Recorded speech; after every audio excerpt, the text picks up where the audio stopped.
the middle of this vast city sits a 5-day-old 65,000-seat dome stadium, which the Japanese refer to as the Big A.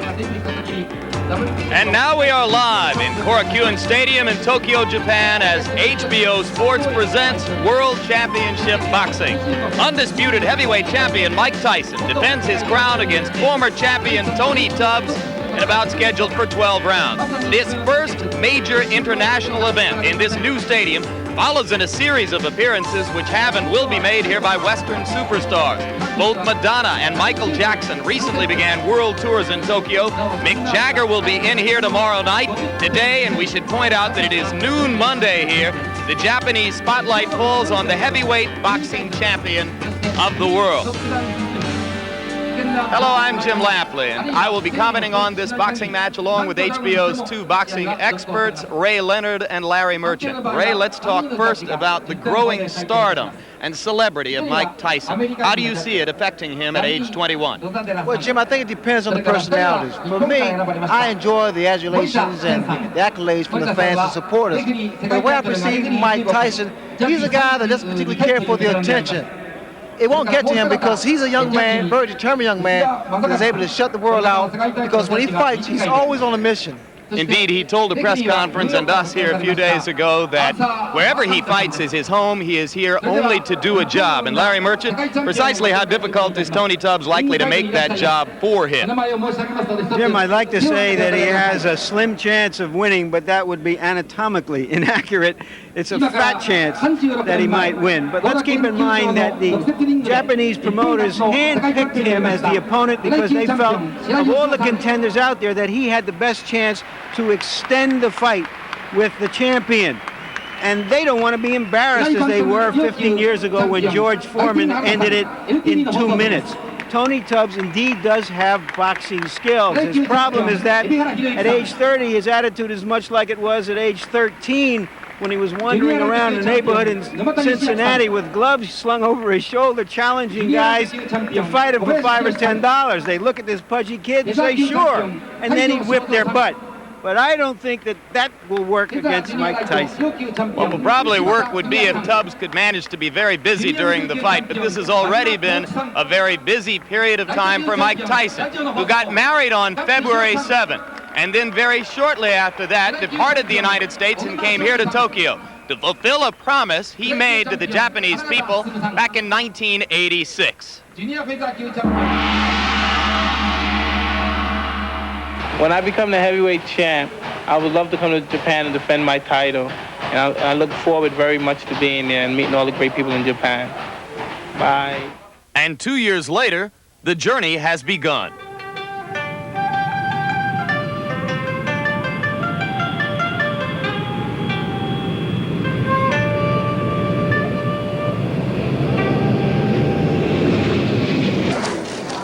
Not since George Foreman KO'd Joe Roman in 1973 has a World Heavyweight Championship fight taken place in Tokyo. Within 2 hours of the champion's arrival here, Tyson Mania was in full cry. So I really would like thank you graciously to invite me to your country, and I look forward to giving you a good show. Immediately, the realization that the experiences of this fight would be like none other before it. No one speaks English. In the days that followed, millions of Japanese seemed totally mesmerized by the American champs. It was as if Godzilla, the movie monster of the 1950s, had returned to Tokyo.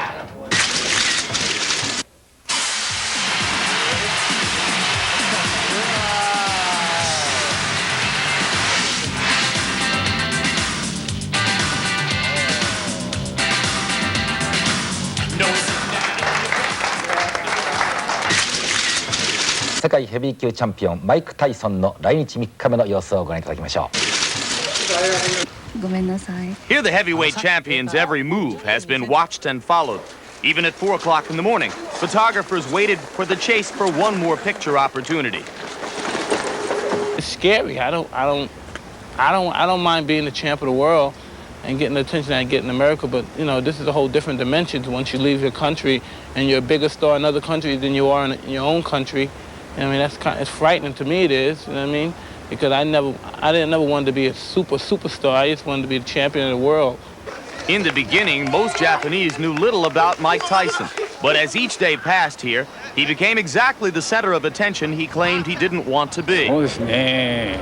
まあなかなかやはり世界的に名声を発するだけあって。マイク・タイソンはセクシーだと思います。Giant. He is a symbol of the United States. できればとっても素晴らしいマイク・タイソンと一度デートしてみたいです。めっちゃ強いに違うんかな。とにかく今世界の中で一番強いと思うけど。Even the children found a way to get into the action. So on the first day tickets went on sale, 80% of them were sold. 想像した以上にすごかった。 Whether an autograph, a photograph, or just a brief touch, everyone wanted a piece of the champion destroyer from the West. I don't feel bad. I feel like I left Earth and went to another planet. I never experienced anything like that before in my life. Around a bunch of people just floundered around me, and I was so excited to just be around me. It was an experience I don't know if I ever experience again. I feel everyone should know who the world champion is. And in my mind, before I ever traveled to another country to fight in a world championship contest, I thought, yeah, everyone should know the champion of the world. But God, man, I would have took second thoughts if I knew it would have been like this. And this was just the beginning. The new bride's arrival only added more fuel to what was already the hottest story in town. But the biggest story was the day Mike Tyson met one of Japan's greatest sumo wrestlers, Konishiki. Outweighed by 300 pounds, Tyson was hardly the heavyweight in this ring.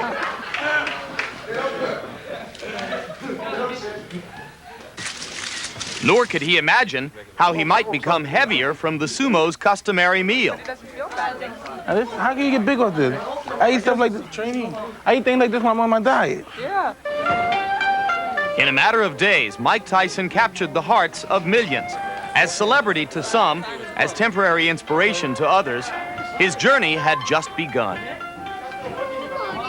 In every champion's reign, some part in his particular career, he goes through that stage is when all attention in the world is focused on him. And I think this is my time. Here on this national holiday, vernal equinox day in Tokyo, a large crowd is still arriving. They have paid up to $800 tops to see this World Heavyweight Championship fight between Mike Tyson and challenger Tony Tubbs, and we're bringing it to you live on HBO Sports. Now standing by with the newest and most special member of this heavyweight champion's relatively small entourage is Larry Merchant. I'm with Robin Givens, who was attending her first Mike Tyson fight as Mrs. Champion. Robin, inquiring minds want to know, how does a woman who went to Sarah Lawrence and Harvard Medical School wind up falling in love with a guy who's a graduate of the School of Hard Knocks? God, I want to know too.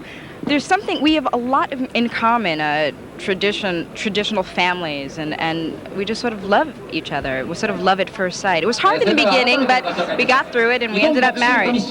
Conventional wisdom in boxing would be that marriage will somehow soften up the champion and make him vulnerable for a challenger. I've been hearing a lot about that. I'm getting blamed for everything. I don't know. Michael was talking the other day, and he was saying a middle-class person couldn't be a fighter. A fighter has to have known struggle, enabled him to have learned the art of boxing. Michael knows the art of boxing. Hopefully, I'll give him some sort of peace of mind, and that'll enable him to perfect this art. And I'll love him to death. I'll do the best I can. Thank you so much, Robin. The odds makers say you will enjoy the fight. Just one historical social note.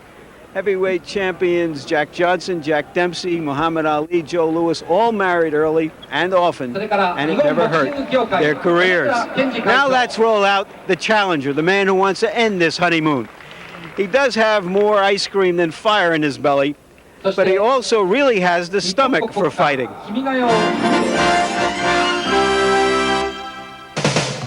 America, a well-conditioned body is one of the most eagerly sought aesthetic ideals of the 1980s. Everywhere we look, we are reminded of it. Experts tell us how to lose weight, how to tone up, how to exercise, what to eat. Most of us suspect we're only a book away from looking marvelous. Sports television channels jump on the exercise bandwagon with numerous aerobics programs. Still, there are a few who contend that bigger is still better. What would Christmas be without a roly-poly Santa Claus? Even in sports, there are exceptions, like the sumo wrestlers of Japan, who haven't missed a meal in years. And that kid from the Windy City, the American sumo. What's his name again? But in professional boxing, it's generally seen as a fighter's responsibility to enter the ring in the best shape possible. Not being in shape has been a criticism that has haunted one Tony TNT Tubbs throughout his career. Back in 1985, Tubbs won the WBA heavyweight title with a decision over Greg Page. But for reasons which remain obscure, Tubbs neglected to take advantage of his golden opportunity, gaining 15 pounds while supposedly training for his first title defense against Tim Witherspoon. Tubbs claimed the weight gain was the product of injuries and problems with promoter Don King. Regardless of its origin, when Tubbs stepped into the ring that evening, many believe he cheated boxing fans and cheated himself as well.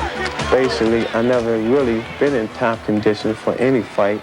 244 was overweight, but that occurred with injuries. My problem now is that I don't want to come in the ring because people want me to come in the ring at 220, or 215. I got to come in the ring because I feel good about my weight, and I feel good to what at 28, 30, I'm strong and I'm fast. Mike Tyson got to deal with that. Tony Tubbs concentrates more on his training now. He wants to avoid the mistake of again failing to realize just how much is at stake in this business. If fighters aren't motivated to get into shape by pride, the rest of us would like to believe they should be motivated by the chance to make millions. 7 years ago, when Tubbs turned professional, he weighed in at 212 pounds. But by his 15th fight, he was already up to 224. And 4 fights later, he tipped the scales at 239. 1 more win, 4 more pounds. Then for his next 2 fights, he got himself into the best shape of his career. Against Bone Crusher Smith, he weighed in at 228. And then against Page, 229, which he considers his best fighting weight. Then lightning struck again when he defended his title. He ballooned to 244 and lost the championship belt.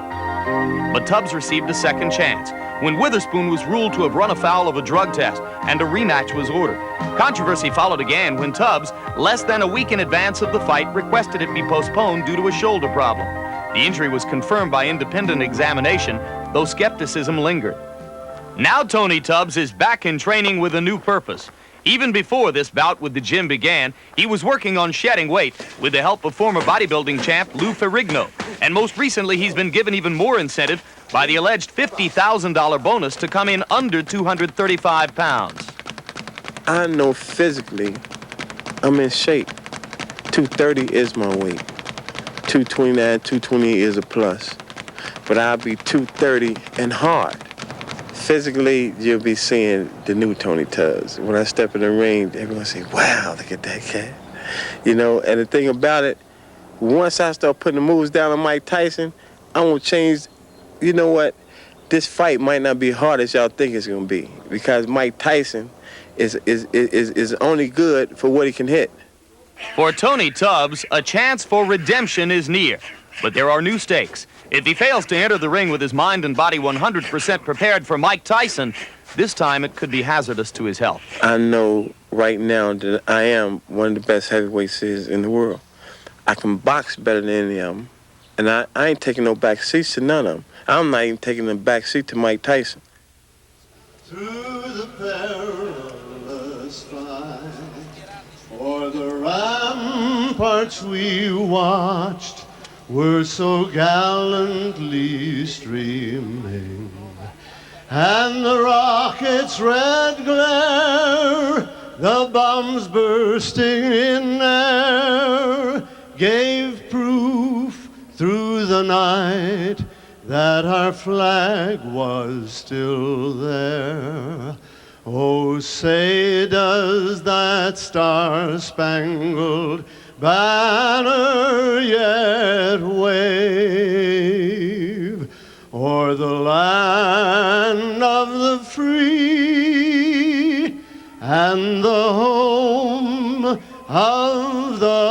the brave. And that, as almost all of you surely know, was the famous welterweight Andy Williams. Despite what Tony Tubbs told us about coming in at a hard 230, yesterday he made a liar of himself at the weigh-in at a rather blubbery 238. Not what the Japanese had in mind, Larry, when they agreed to Tubbs as the first opponent for what is being called the Tyson World Tour. That's right. And here's a man who has really begun it in modern times, Muhammad Ali. This event is a reminder that one of his many achievements was truly making the heavyweight championship a world championship. Between Jack Johnson and Ali, no American world heavyweight champion fought for the title overseas. So now Tyson begins the world tour in Tokyo, and in moments we expect the challenger, Tony Tubbs, will exit his dressing room and begin to make his way toward the ring. He weighed 228 and 229 in his title fights against Page and Witherspoon, 238 and a quarter yesterday. Very quickly now, Ray Leonard's inside tips on what each fighter must do to win the fight. It's no big secret, Jim, that Tony Tubbs would definitely have to jab and move in order to keep Tyson off balance. I think weight becomes a factor here because it somewhat stabilizes him, because the excess weight, he becomes a stationary target. He mentioned to me yesterday that he's willing to exchange punches, which could be a big mistake. Hand speed, exceptionally quick hands for a heavyweight. And I think that could frustrate Mike Tyson if he should do that. But he has a tendency to become stationary, and in doing so, we're talking problems. Here, Mike Tyson, a notorious body puncher, works his opponent's body, slows him down, and he's starting to use his jab a lot more, which gets him inside, and he's able to deliver punches. He has a mistake that he needs to correct, and that's lunging in with punches. Because what happens, Jim, a lot of times a guy's able to counter his shots. But if Mike Tyson hurt you, no question about it, he's in there to finish you off. One man he would like to finish off today, Tony Tubbs. And there is Tony Tubbs standing behind his trainer, Odell Hadley. Hadley is the man to the left of your screen. Tubbs' management situation and his training situation has changed constantly from year to year and in recent months. And Ray Leonard, we must ask, what should we think of a man who does not have the responsibility to himself or to fight fans to enter the ring for a heavyweight championship fight in the best possible condition? Well, not just in the ring against Mike Tyson doesn't make sense to me. You have to be in the best shape possible to compete or contend with Mike Tyson. And for some reason, I don't understand Tubbs' conditioning. Yeah, but the other side of it is that if Tony Tubbs came into the ring in shape, he'd be some other fighter. He wouldn't be Tony Tubbs. He'd probably be a nervous wreck trying to get down to weight. That's just not who he is. As we look at the tail of the tape, you will see that Tubbs weighs 238 and a quarter and enjoys the reach and height advantages over Tyson that virtually every heavyweight who ever faces Mike Tyson will enjoy. Tyson weighed in at a relatively trim 216 and a quarter. He is almost always, Ray, in immaculate condition, and once again here that appears to be the case. You can expect the first round. There is no such thing as feeling out process to Mike Tyson. He jumps right on his opponents and try to take their heart. We have to see whether or not that's going to happen today. And millions of boxing fans watching around the world, welcome to the fabulous stadium known as the Big A. And here is our punch stat profile of the fighters, how many punches they throw. They throw roughly the same amount of punches. The difference is that Tyson throws many more hard punches and lands a very high percentage of them. And the jabs, you see that Mike Tyson does throw a decent amount of jabs. Tubbs can throw a lot of jabs, although he has told us that you cannot hold Mike Tyson off with a jab. Don't look for too many of them in this fight, he says. Rules have been worked out between the WBA and the WBC for technical reasons, which we'll explain in a moment. The IBF is not involved in rules discussion here. The 3 knockdown rule has been waived for this fight. Scoring will be done by 3 judges on the 10-point must system. A fighter can be saved by the bell in the last round only. And now Tony Tubbs, who now lives in Santa Monica, California, was raised in Cincinnati, Ohio, begins to enter the ring. Recently turned 30 years old, Tubbs has won 25 of 26 fights in an 8-year professional career. The only loss, the title loss decision against Tim Witherspoon when he weighed 244 pounds. He has twice been as far as 15 rounds. And he weighs 238 1/4 today after claiming to us 2 days ago that he would step on the scales at 232. Well, he's talked the talk, and now it's time to walk the walk. Incidentally, he's getting about 1/10 of the purse of Mike Tyson. He's getting $9 million. About $500,000 will go to Tubbs after all of his expenses. I figure out that that's about 100,000 quarts of ice cream or a shrimp salad in Japan. Tony TNT Tubbs, one-time WBA heavyweight champion of the world.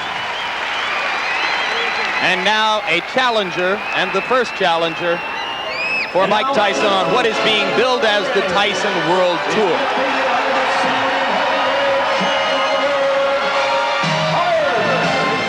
There is a syndrome evolving here in Japan, which is described by a new term in the Japanese language.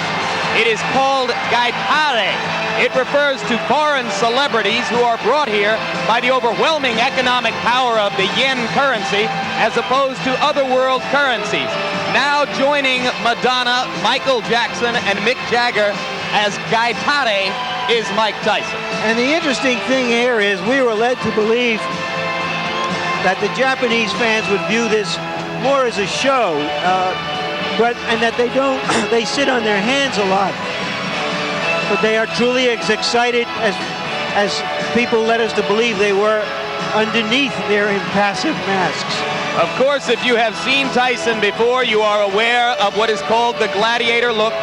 No robe, no towels, no socks, just the black trunks, the boots, and the 10-ounce Everlast gloves. Mike Tyson is 21 and a half years old, unbeaten in 33 fights with 29 knockouts. He went 12 rounds to a decision twice.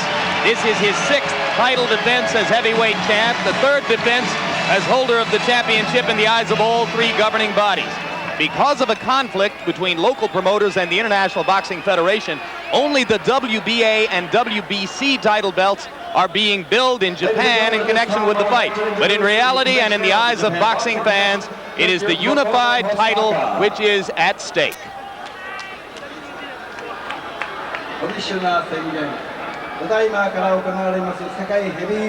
And right now, let's go up to our ring announcer, Michael Buffer, whom the Japanese promoters have flown over from Philadelphia in the United States.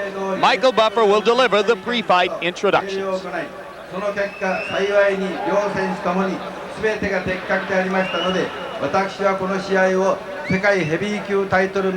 This, of course, is the Japanese ring announcer who is providing initial instructions for Japanese fans here as to the principles in the ring. And now, Michael Buffer takes over the mic.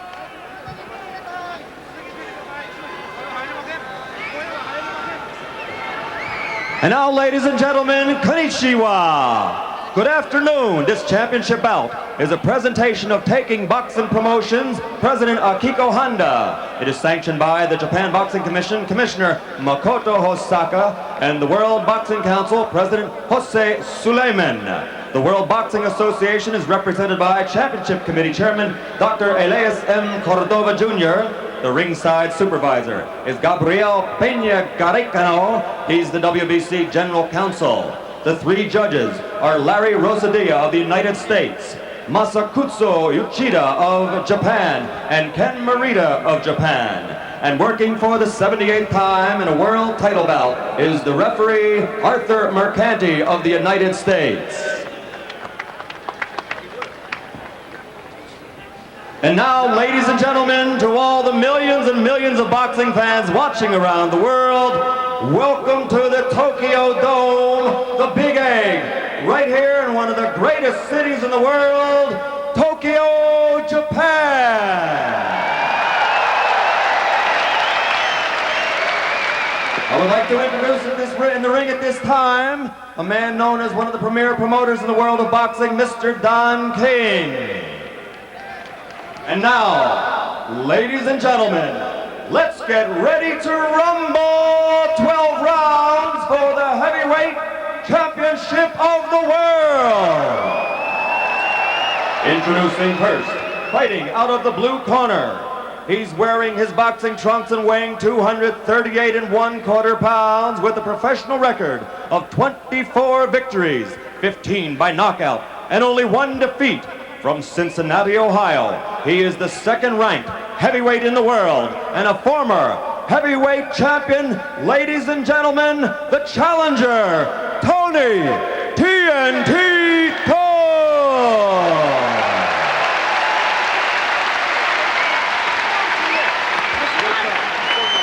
And fighting out of the red corner, wearing the solid black trunks and weighing 216 1/4 pounds, from Catskill, New York, which is the hometown of the late great trainer of champions, Cus D'Amato. He brings a professional record of 33 victories without a loss, 29 KOs, including 25 KOs in 5 rounds or less, and 15 in the first round alone. Ladies and gentlemen, presenting the undisputed, the undefeated heavyweight champion of the world, Iron Mike Tyson!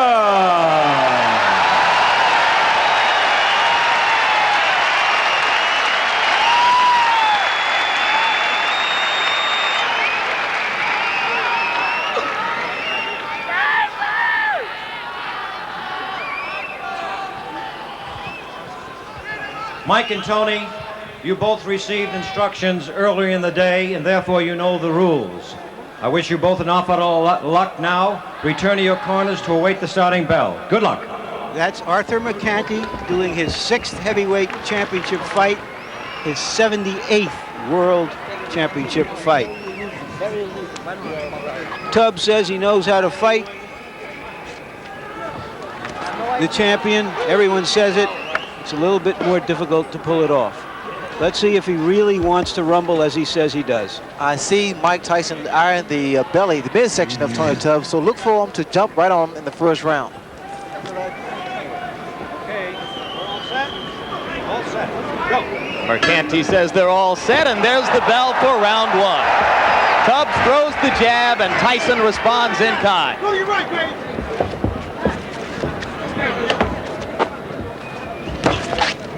A lot of fighters find it difficult to set Mike Tyson up because Mike now gives a lot of head movement.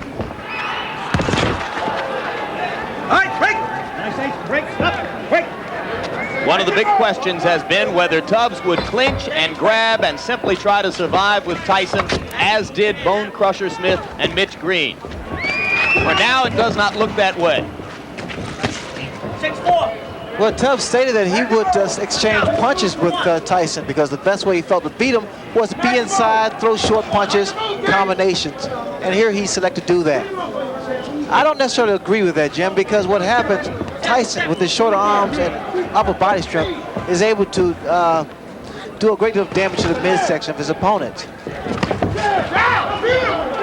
Watch for the left hook by Mike Tyson. Tubbs trying to go downstairs to Tyson's body. You see the left jab of Mike Tyson. He's starting to use it more consistently now.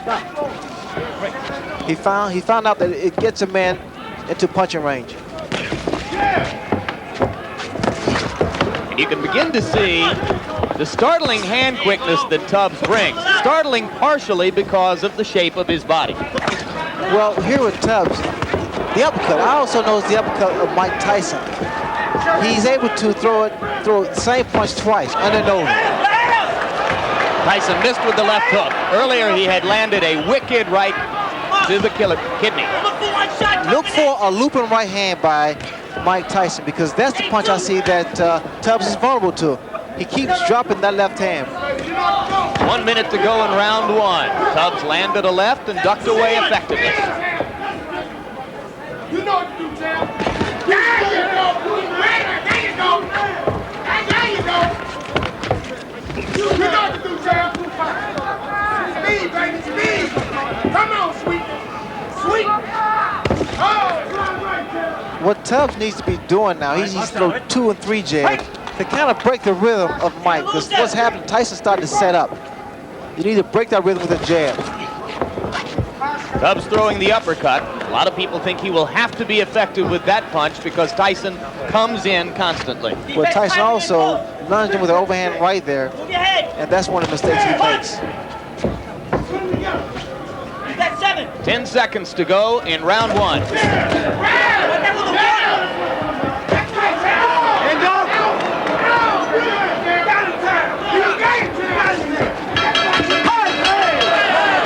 One punch after the bell, and now Mike Tyson returns to his corner. I thought Tubbs fought a very effective round. I gave him the round. He landed some hooks, and he went to the body as promised. Remember, he told us that nobody has gone to Mike Tyson's body so far.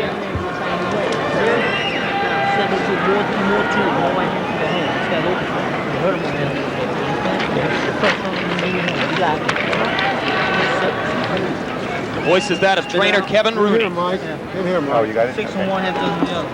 Take that.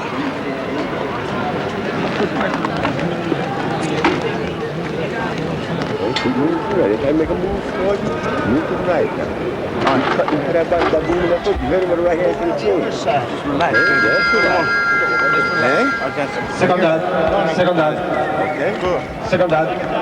Round 2. The talking in Tubbs' corner was done by trainer Odell Hadley. So now Hadley and Rooney have had their minute, and round 2 begins. Tubbs keeping that right hand up because of the left hook of Mike Tyson. But also, you notice now you see a much more relaxed Tony Tubbs. So now his punches are being more fluid.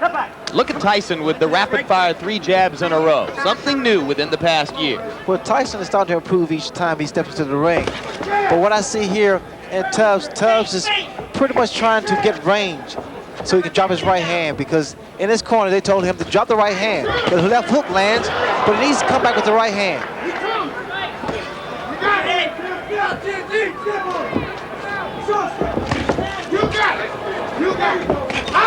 There's the right hand, Jim, I had spoken earlier about.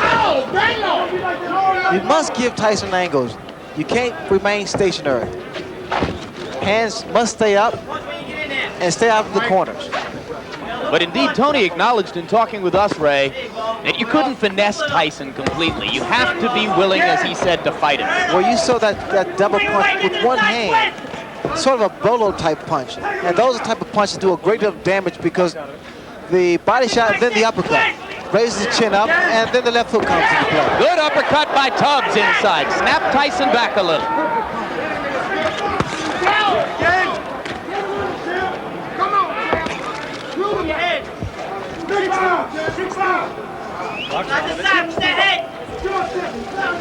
Tubbs has to be very careful. You notice he put both feet together, and that's easy to be knocked down or knocked off balance. He's trying to use his additional weight. Coming up on a minute to go in round 2. Tony Tubbs so far appears in no way intimidated by Tyson's fury, as have so many of his opponents. Good left hook, good combination by Tubbs. Open up.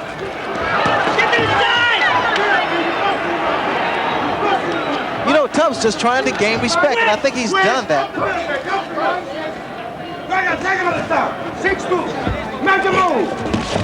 Good left by Tyson. Tubbs reeled. Those hands must be kept up higher. And again, like I stated earlier, Jim, I don't think it's a good idea to exchange punches with Tyson. Good body shot, but you need combinations now. 30 seconds left in the round. Both fighters have had their say here. I couldn't tell whether or not that punch hurt. Tubbs is hurt. Tubbs is hurt badly. It was a left hook. And it's over. Odell Hadley has jumped in the ring. The fight is over. With stunning swiftness.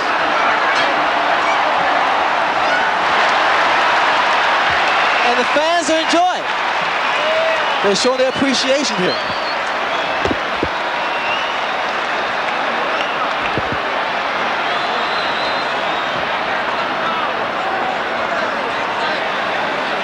Remarkable.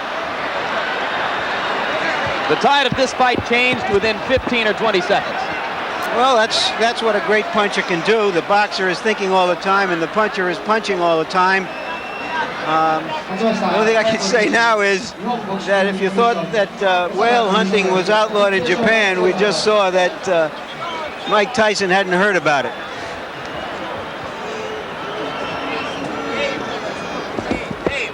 And Ray Leonard, let's take a look back at the left hands which did the damage. Well, Tyson now starting to find his range. That left hook there pretty much spoke for itself. It's self-explanatory because it was a short and powerful left hook that put Tony Tubbs down. And here Mike's still showing that he is a good finisher. Tubbs had already been reeling a bit before that point as the result of a short right against the ropes. What was happening actually was that Tyson was wearing down Tubbs because Tubbs tried to stay inside and fight Mike Tyson's fight, which I thought was a mistake. Heavyweight champion, Mr. Mike Tyson. Once again, that's short left hook. And for those that say Mike is not really a one-punch knockouter, I think they need to look at some films again. Mike has enormous strength and great upper body power.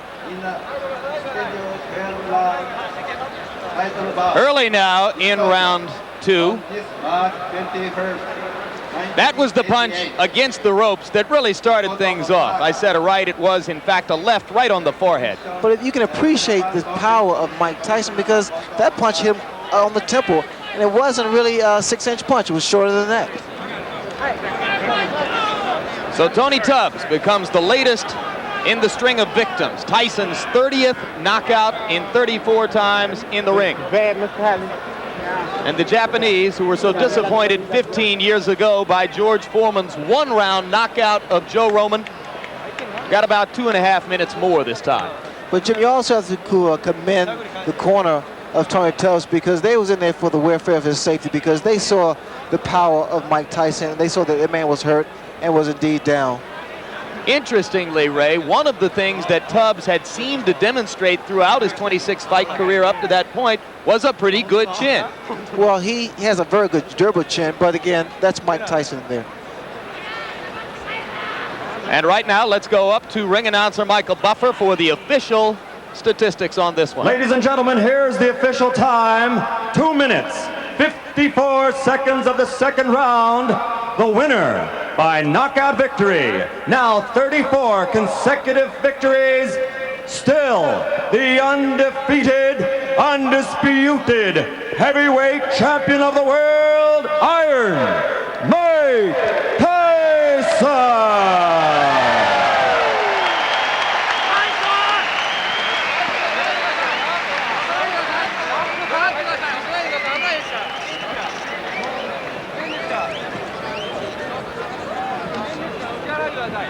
Well, Ray Leonard, Tony Tubbs himself, as it turns out, said it best in a press conference a few days ago when, in sarcasm, he said to the audience, "I'm the tune-up, the big fight is in June." As it turns out, he was exactly right. He was the tune-up, the big fight is in June. What did Michael Spinks see today that he will have to worry about on June 27?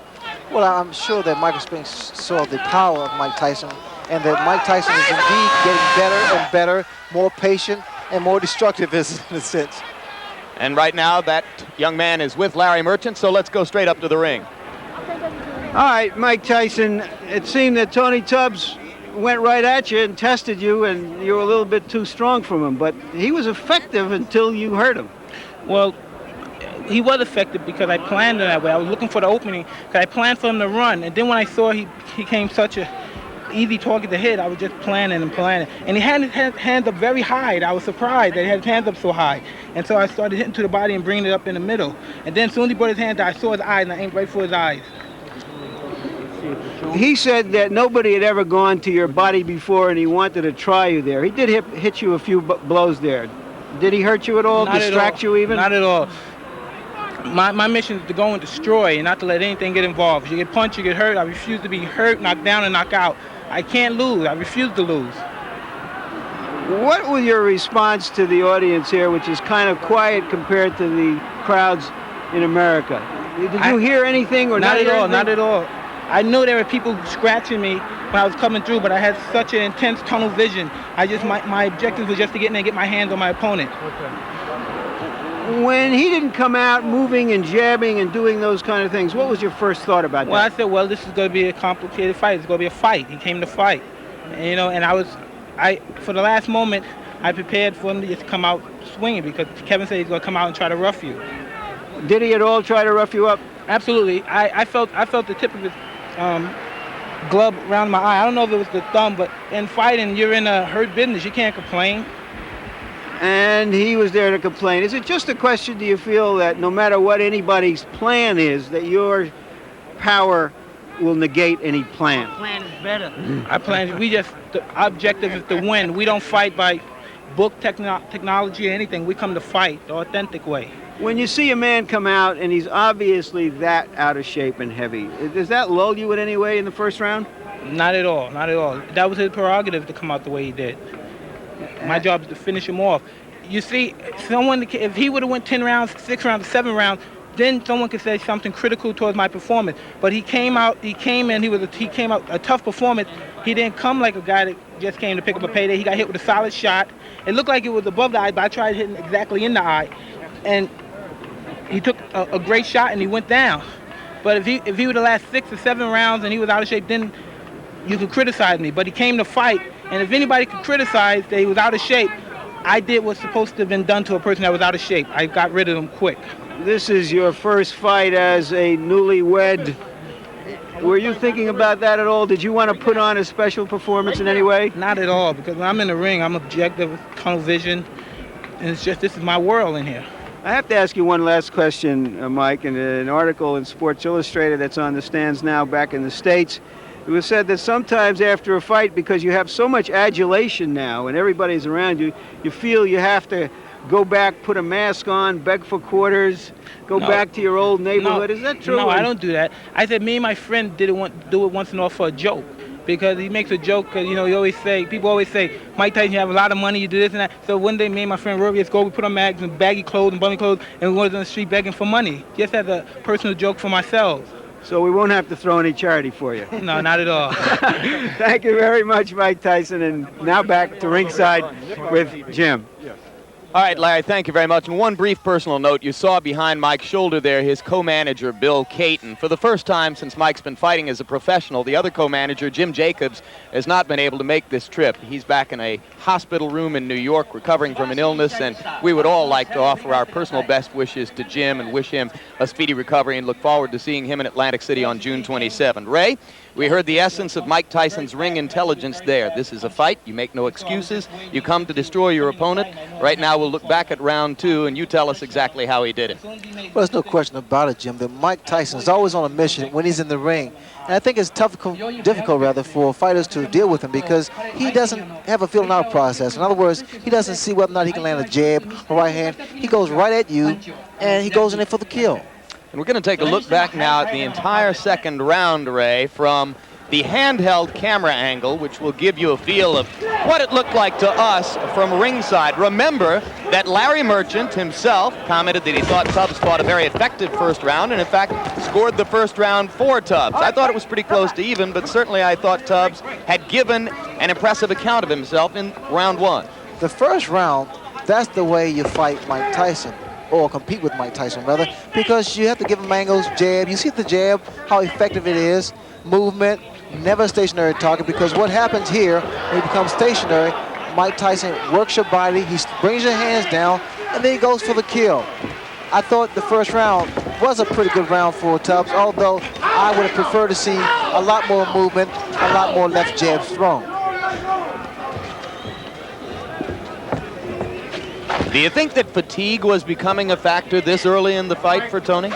That's rather premature to say because normally body shots wear you down the later rounds, but then there's always an exception to the rule because Mike Tyson's body attack is so devastating. Here he's going right to the midsection, and I'm sure Tubbs felt those shots. Tubbs, again, made the mistake of trying to exchange punch for punch from Mike Tyson, and in doing so, he took away what got him to the championship. That's the jab, the movement, and his boxing style. There you saw Tubbs doing as he claimed he would try to do, delivering body shots to Tyson. But what you have to understand, Jim, inside, Mike Tyson has the greater upper body strength.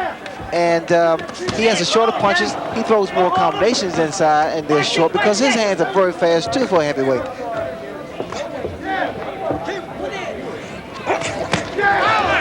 There was a good short left inside by Tubbs. But you also see the power of Mike Tyson because always after Tubbs delivers his combination, Tyson retaliates. And indeed, that's the problem of bringing the strategy that Tony said he would bring. You've got to fight with Mike Tyson, but then you give him a chance to do his thing. Look at the short shots that Mike hits his opponents with. Good short left hooks to the head, right hooks to the head, and then he delivers that crunching body shots. Not a lot of movement from Tubbs, although Tubbs now is trying to get some respect from Mike Tyson. I love that combination there with the same punch, same hand. The right to the body and an uppercut, right uppercut. Here, I see that Tubbs is wobbly. He's ready to go here. So Tubbs winds up as a fat bug on the windshield of Mike Tyson's career. And indeed, Larry, as time goes on, we are likely to have opportunity after opportunity to continue to place Tyson in historical perspective and into proper perspective in the modern boxing scene. Your thoughts on what you saw him do with Tony Tubbs today? Well, I think it just basically it confirms the fact that while he may not yet be classified as a great heavyweight champion, that he's certainly the most precocious young heavyweight that there ever was in boxing. He's still younger than any other person has ever become the heavyweight champion, and yet he's not yet 22 years old. I imagine he's going to be awfully good for the balance of payments in America as he excuse me, travels around the world, because people around the world do want to see this American phenomenon. And of course, all of that, Larry, presumes that he can get by Michael Spinks on June 27. Did you see anything here which alters your perspective on the Spinks bout? Well, the only thing I've seen here that would affect the Spinks fight would be that Michael Spinks knows, if he ever had any idea of staying inside with this guy, that he's got to just stay away from him and hope to frustrate him and make him a little wild and crazy and tentative. And then jump in as he is wont to do. I have great respect for Michael Spinks as a fighter, but against somebody who is as young and strong and especially as fast with his hands, with his feet, and even with his mind. He adjusts with his mind. Not many 21-year-old fighters can do that. I don't see any hope for Michael Spinks or anybody else out there that we know of at this point. That's a pretty strong statement. Larry has just said that he sees no hope for Michael Spinks, who is an undefeated fighter, who once held a legitimate heavyweight championship of the world in the eyes of one of the three governing bodies, who is still seen by some as a people's champion because he twice defeated Larry Holmes. Where do you stand on the Spinks versus Tyson question at this moment, Ray? Well, I think that Michael Spinks will have to be innovative in order to defeat Mike Tyson. Naturally, watching his performance tonight reassures him that it's not a good idea to stand inside with Mike Tyson. Michael Spinks, his style is so unorthodox, and his movement will pretty much help him out a great deal, because if he selects to stay inside, Jim, he's asking for problems, because Michael Spinks is indeed a very intelligent boxer. All right, just to sum up, and with thanks to Ray and Larry, what you have seen today was 21-and-a-half-year-old heavyweight champion Mike Tyson earning about $9 or $10 million for just under 6 minutes worth of work in the ring, the product of the continuing development process, which was begun by a great fight trainer named Cus D'Amato, which continues now under Kevin Rooney, under the management of two men named Bill Caton and Jim Jacobs, and the prospect continues to exist that we will watch this heavyweight champion fight all around the world against all kinds of opponents. Stay tuned immediately following this World Championship Boxing telecast for a special presentation of The Hitchhiker Special Ingredient, followed by A Nightmare on Elm Street 3 Dream Warrior. Those are on the East Coast and in the central regions. Jumpin' Jack Flash on the West Coast and in the mountain areas. All of those shows will be seen in their entirety. Be sure to join us for our next World Championship Boxing telecast when WBA welterweight champion Marlon Starling takes on Mark Breland in a bitter rematch, and WBA lightweight champion Julio Cesar Chavez defends his title against Rodolfo Aguilar. An exciting doubleheader on Saturday, April 16, right here on HBO. So for Larry Merchant and Sugar Ray Leonard, I'm Jim Lampley, saying so long now from Tokyo, Japan. The executive producer of HBO Sports and producer of tonight's telecast is Ross Greenberg. This fight was directed by Mark Payton. The feature producers were Rick Bernstein and Michael J. Whalen. The associate producers were Dave Harmon and Steve Salvatore. The assistant to the producer, Brian McDonald. The production manager, Russell Gabay. And the technical supervisor, George Wenzel.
This has been a presentation of HBO Sports, the network of champions.